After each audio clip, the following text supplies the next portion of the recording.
Welcome everyone, my name is Vlad Karpel, the founder of Tradespoon. I have invited Joseph Cusick, VP of Wealth and Asset Management for MoneyBlock to join in on today's discussion.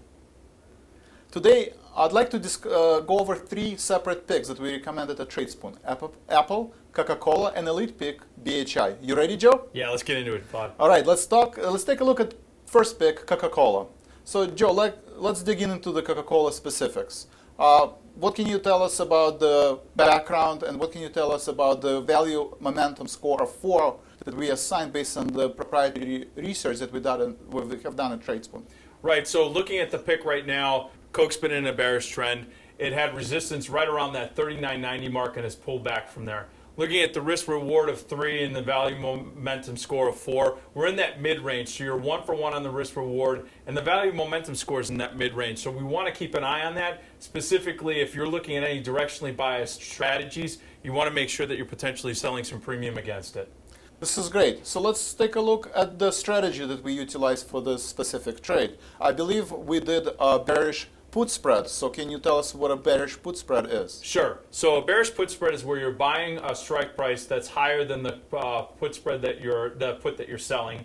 In this case, it's called the debit strategy, and we're going to be paying for the 41.40 bear put spread. You're going to pay 60 cents. That 60 cents is your risk. Now, where was the stock trading when you did the pick? Yes, I think when we did the recommendation, stock was trading at $40.35, and it sold off, and right now it's trading at $39.20.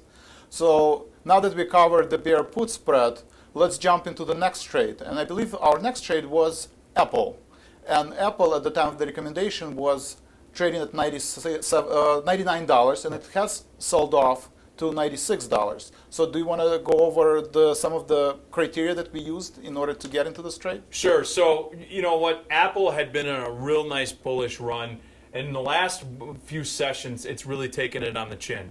It has pulled back since you had put out the original pick, and it's now at $96. Anyone that's been in a long option right now, specifically a long call option, your risk is defined. In other words, whatever you pay for it, that's your risk. Now, watching the stock go from 99 to 96, you're going to see that that option is worth less. One of the things that you could do to repair this strategy is actually sell something against the call that you bought. I believe the long call pick is around the 95 strike level. Is that correct? Yes. All right, perfect.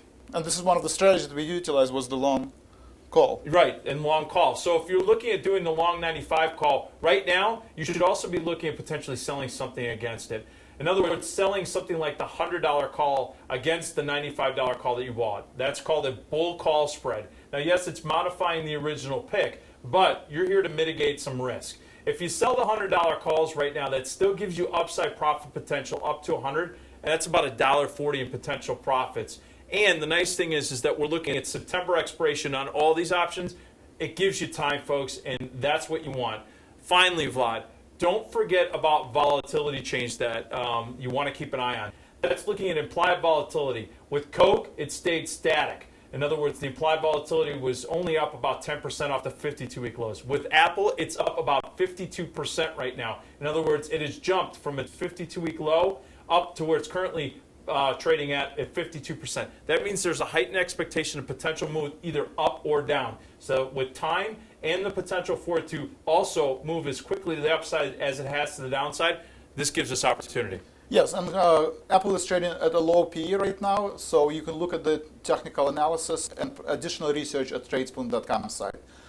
So let's look at the next pick that we recommended, and this is our elite service where we provide you with one recommendation a week. Let's look at BHI. So let's dig into it. And Sure. So BHI, I remember when we were looking at this, you were talking to me about it. You said, Joe, look at the risk reward, look at the value momentum score. This is important. And I said, okay, the risk reward was on the lower end of the curve. The value momentum was on the upper end of the curve. So the risk reward was at 2. The value momentum was at 8.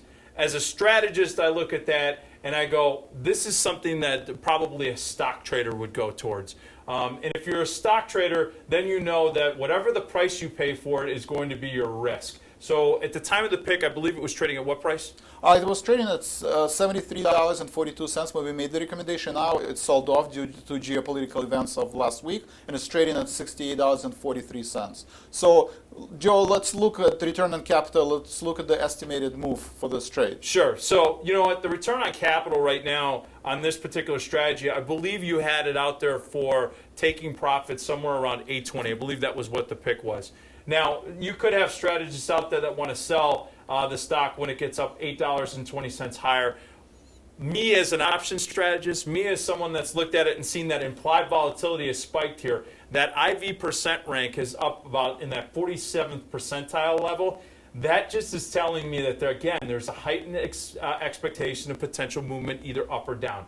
With that being said, if you are in the stock strategy, you're going to look to sell some options, specifically a call option against it. If you're looking at Baker Hughes right now, you could be selling either the $70 calls or the $72.50 calls.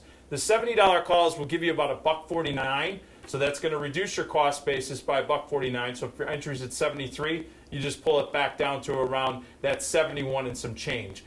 If you also want to get a little more less aggressive on selling it, you could sell the 72.5 to take in less premium, but it gives you more upside profit potential with the stock, and you will stop making money at those strike levels. So Vlad, with the vol spike there, this gives a stock strategist an opportunity to generate some income when the market's not doing it for you, and right now vol is giving you that payout.